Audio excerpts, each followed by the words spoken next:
السلام علیکم ورحمۃ اللہ وبرکاتہ۔ جیسا کہ اس سے پہلے آپ سارے لوگوں کو یہ بات بتا چکا ہوں کہ الحمدللہ ہم نے ایک سوال و جواب کا سلسلہ شروع کیا ہے، تو اس سے پہلے 20 تک سوال و جواب اب تک بتائی گئی تھی۔ آئیے انشاءاللہ اس کو آگے بڑھاتے ہیں۔ سوال نمبر 21، آپ صلی اللہ علیہ وسلم کی والدہ محترمہ مدینہ کیوں گئی تھی؟ جواب، آپ صلی اللہ علیہ وسلم کی والدہ محترمہ اپنے شوہر کی قبر کی زیارت کرنے کی غرض سے مدینہ تشریف لے گئی تھی۔ سوال نمبر 22، والدہ محترمہ کے انتقال کے وقت آپ صلی اللہ علیہ وسلم کی عمر مبارک کتنی تھی؟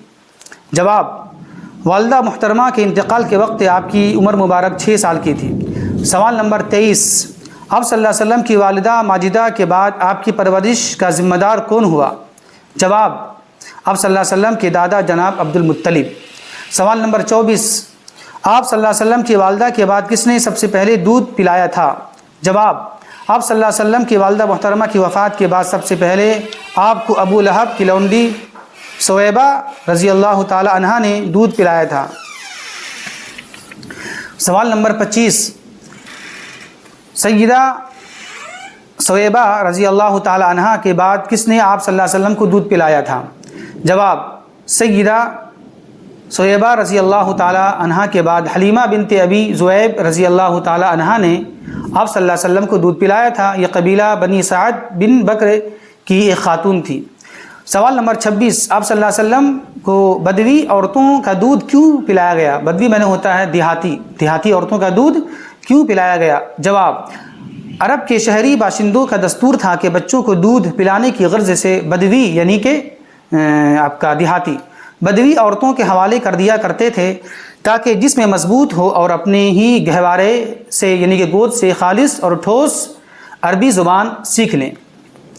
سوال نمبر 27، آپ صلی اللہ علیہ وسلم کے شق صدر کا معنی ہوتا ہے سینہ چاک کرنا، سینہ کو چاک کرنا یا چیرنا سینہ کو۔ آپ صلی اللہ علیہ وسلم کے شق صدر کا واقعہ کب پیش آیا؟ جواب، ولادت کے 4 یا 5ویں سال میں۔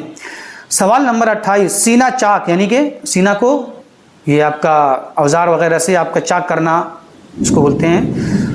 سینہ چاک کیے جانے کے بعد آپ کا دل کس پانی سے دھویا گیا تھا؟ جواب، سینہ چاک کیے جانے کے بعد آپ صلی اللہ علیہ وسلم کے دل کو آب زمزم سے دھویا گیا تھا۔ سوال نمبر 29، آپ صلی اللہ علیہ وسلم کی والدہ ماجدہ نے کب تک آپ کی پرورش کی؟ جواب، 6 سال کی عمر تک۔ سوال نمبر 30، آپ صلی اللہ علیہ وسلم کے دادا کے انتقال کے وقت آپ کی عمر کتنی تھی؟ جواب، عبد المطلب کے انتقال کے وقت آپ کی عمر 8 سال 2 ماہ اور 10 دن کی تھی۔ سوال نمبر 31، دادا کے انتقال کے بعد آپ صلی اللہ علیہ وسلم کی کفالت کس نے کی؟ جواب، دادا کے انتقال کے بعد آپ صلی اللہ علیہ وسلم کی کفالت آپ کی چچا جناب ابو طالب نے کی۔ سوال نمبر 32، جب جنگ فجار پیش آئی تو اس وقت آپ کی عمر کتنی تھی؟ جواب، جنگ فجار کے وقت آپ کی عمر 15 برس تھی۔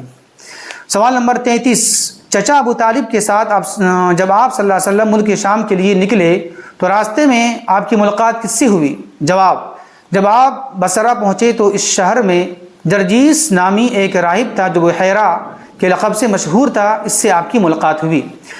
سوال نمبر 34، بحیرہ راہب نے آپ صلی اللہ علیہ وسلم کی نبوت کو کیسے پہچانا؟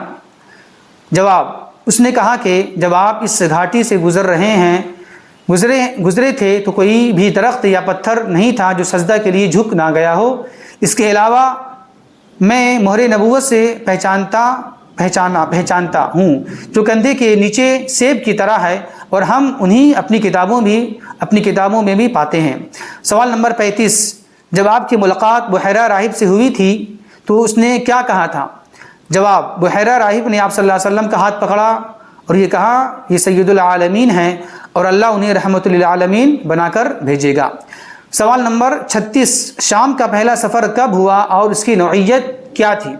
جواب، جب آپ صلی اللہ علیہ وسلم کی عمر 12 برس اور ایک قول کے مطابق 12 برس 2 مہینے 10 دن تھی تو آپ صلی اللہ علیہ وسلم کے چچا ابو طالب تجارت کی غرض سے شام جانے لگے تو آپ صلی اللہ علیہ وسلم نے حضور صلی اللہ علیہ وسلم یعنی کہ ابو طالب نے اللہ کے نبی صلی اللہ علیہ وسلم کو بھی اپنے ہمراہ لے لیا۔ سوال نمبر 37، بحیرہ راہب نے آپ صلی اللہ علیہ وسلم کو دیکھ کر ابو طالب سے کیا کہا تھا؟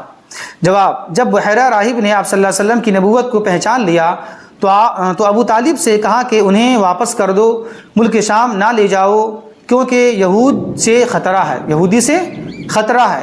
اس پر ابو طالب نے بعض غلاموں کی معیت، یعنی ان کے ساتھ میں، غلاموں کے ساتھ میں آپ کو مکہ بھیج دیا۔ سوال نمبر 38: آپ صلی اللہ علیہ وسلم نے شام کا دوسرا سفر کب کیا؟ جواب: جب آپ صلی اللہ علیہ وسلم کی عمر 25 سال کی ہوئی۔ سوال نمبر 39: اس سفر کی وجہ کیا تھی؟ جواب: آپ صلی اللہ علیہ وسلم ختیجہ بنت خویلد رضی اللہ تعالی عنہا کا مال لے کر تجارت کے لیے نکلے تھے۔ سوال نمبر 40: ملک شام کی تجارت میں آپ کے ساتھ کون تھا؟ جواب: ملک شام کی تجارت میں آپ صلی اللہ علیہ وسلم کے ساتھ حضرت ختیجہ رضی اللہ تعالی عنہا کا غلام میسرہ تھا۔ یہ آپ کے 40 سوال ہو گئے۔ انشاءاللہ آئندہ اس کو پیش کیا جائے گا۔ اللہ سے دعا ہے کہ اللہ تبارک و تعالی ہمیں صحیح سمجھ کی توفیق عطا فرمائے۔ وما توفیقی الا باللہ۔ السلام علیکم ورحمۃ اللہ وبرکاتہ۔